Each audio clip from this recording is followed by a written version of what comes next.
कुबेर देवाची कथा. धनाचे अधिपती कुबेर देव. दिवाळी विशेष कथा. पुराणानुसार कुबेर हे विश्रवा ऋषी आणि इल्विला या यक्षिणीचे पुत्र होते. विश्रवा ऋषी हे पुलत्स्य ऋषींचे पुत्र होते. म्हणजेच कुबेर हे रावणाचे सावत्र भाऊ होते. विश्रवांनी नंतर कैकसी नावाच्या राक्षसीशी विवाह केला आणि तिच्यापासून रावण, कुंभकर्ण, शूर्पणखा व विभीषण यांचा जन्म झाला. म्हणून कुबेर हा रावणाचा मोठा भाऊ ठरतो. कुबेरानं आपल्या तपस्येमुळे ब्रह्मदेवाकडनं वरदान प्राप्त केले होते. त्यांनी दीर्घकाळ तप करून देवांना प्रसन्न केले. तुम्हाला आमच्या चॅनलवरील कथा आवडत असतील तर नक्कीच सबस्क्राईब करायला विसरू नका. ब्रह्मदेव म्हणाले, कुबेर, तुझ्या तपश्चर्येनं मी प्रसन्न झालो आहे. मी तुला धनाधिपत्य आणि लंकेचे राज्य देतो. अशा रीतीनं कुबेर लंकेचा राजा बनला. त्याच्याकडे पुष्पक विमान नावाचे दिव्य विमान होते, जे त्याच्या इच्छेनुसार चालायचे. कुबेराचे सावत्र भाऊ रावणाने कठोर तप करून शिवाचा आशीर्वाद मिळवला. रावणाने आपल्या सामर्थ्याने लंकेवरती आक्रमण केले आणि कुबेराला पराभूत केले. रावणाने लंका आणि पुष्पक विमान दोन्ही हस्तगत केले.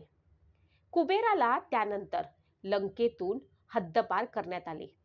रावणाने लंका घेतल्यावरती कुबेर हिमालयाजवळील अलकापुरी या दिव्य नगरीत जाऊन राहू लागला. ही अलकापुरी म्हणजेच कुबेराचे राज्य आणि यक्षांचे निवासस्थान मानले जाते. तेथे कुबेर देवांना त्यांच्या यक्ष, गंधर्व आणि किन्नर सेनेचा आधार मिळाला. ब्रह्मदेवांनी कुबेराला धनाचा अधिपती आणि देवांचा कोषाध्यक्ष बनवले. त्यांच्याकडे सगळ्या देवांचा कोष म्हणजेच खजिना सांभाळण्याची जबाबदारी आहे. त्यामुळे कुबेरांना धनपाल, निधिपती आणि यक्षराज या नावांनीही ओळखले जाते. कुबेराच्या कृपेनेच एखाद्या व्यक्तीच्या जीवनामध्ये धन, संपत्ती आणि वैभव येते असे मानले जाते. आता आपण पाहणार आहोत कुबेर आणि माता देवी लक्ष्मी यांची कथा. लक्ष्मी देवी ही धनाची मूळ स्त्रोत आहे, परंतु कुबेर हे त्या धनाचे संग्राहक आणि वितरक आहेत. म्हणूनच लक्ष्मी पूजनाच्या वेळी कुबेर देवाची पूजा केली जाते. विशेषतः दिवाळीतल्या धनत्रयोदशीच्या दिवशी कुबेर पूजनाचे विशेष महत्त्व आहे. आता आपण कुबेर यंत्र आणि पूजा कशी करावी याविषयी माहिती घेणार आहोत. कुबेर देवाला प्रसन्न करण्यासाठी कुबेर यंत्र, कुबेर मंत्र आणि कुबेर पूजन केले जाते. त्यांचा प्रसिद्ध मंत्र असा आहे, ओम यक्षाय कुबेराय वैश्रवणाय धनधान्यधिपतये धनधान्य समृद्धी मे देही दापय स्वाहा स्वाहा. असे म्हटले जाते की या मंत्राचा जप श्रद्धेने केल्यास धनप्राप्ती, व्यवसाय वृद्धी आणि समृद्धी लाभते. पुराणांमध्ये कुबेराचे वर्णन काही अशा प्रकारे केलेले आहे. कुबेराचे शरीर स्थूल व ते थोडे बुटके असे आहे. त्यांनी सोन्याची वस्त्र परिधान केलेली आहेत.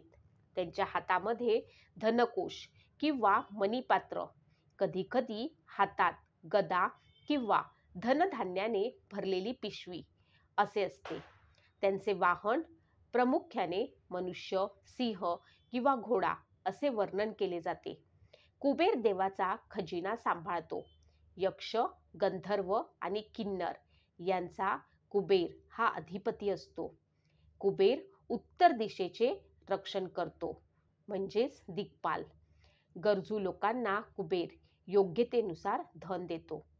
कुबेर देव हे फक्त धनाचे देव नसून प्रामाणिक परिश्रमाने मिळालेल्या संपत्तीचे रक्षक आहेत.